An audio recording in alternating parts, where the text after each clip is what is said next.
तर नमस्कार मैत्रिणींनो, कशा आहात? तर आजची आहे 30 ऑक्टोंबर आणि अष्टमी नवमी आजची एकच आलेली आहे. त्यामुळे आज आवडीपूजन आलेलं आहे आणि प्रदोष काळामध्ये हे करायचं असते, कारण की उद्या जर केलं, उद्या सकाळी 10-10:30 वाजेपर्यंत आहे नवमी. तर सकाळी पण करायचं आहे आवड्याचं पूजन. 5 आवड्यावर आपण फुलवात लावू शकतो आणि त्याचं पूजन करू शकतो. अशा प्रकारे मी म्हणजे पुढे केलेलं आहे, तुम्हाला ते दिसणारच आहे. तुम्ही उद्या पण करू शकता 10:30पर्यंत. आवड्याच्या झाडाखाली 5 आवडे घ्यायचे आणि त्याचं पूजन करायचं आणि त्याच्यावर फुलवाता लावून द्यायच्या. अशा प्रकारे आवड्याचं पूजन करायचं असते.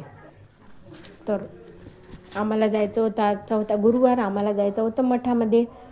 तर बघू शकता, हे मठामधून मस्त करदोडीचं रोप आणलेलं आहे. जाता जाता आम्हाला दिसलं होतं, कारण की आवड्याचे ते दिवे जे असतात की नाही फुलवाती, ते याच्यावर लावायच्या होत्या, या पानावरती.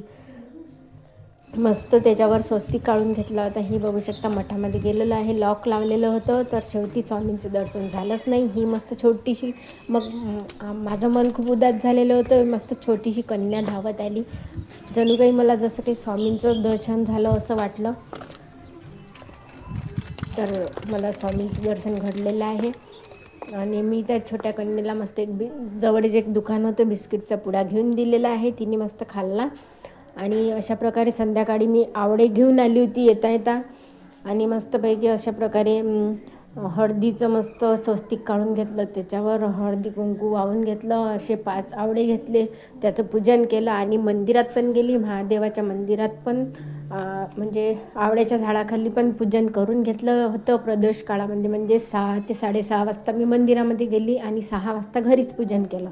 हे गाईच्या तुपाचे दिवे लावलेले, मस्त फुलवाता लावलेले आहेत आणि मस्त नैवेद्य वगैरे दाखवला आहे आणि हंड्यावर पण लावला पिण्याच्या पाण्याच्या. आणि सकाळी उद्या म्हणजे 31 ऑक्टोंबरला तुम्ही हे पूजन करू शकता सकाळी 10:30 वाजेपर्यंत. आवड्याच्या झाडाखाली 5 दिवे लावायचे अशा प्रकारे. तर बाय सर्वांना. मिनी ब्लॉग कसा वाटला ते नक्कीच सांगा आणि कमेंट्समध्ये श्री स्वामी समर्थ लिहायला विसरू नका. तर बाय सर्वांना आणि चॅनलला सबस्क्राईब करायला मात्र विसरू नका. तर बाय.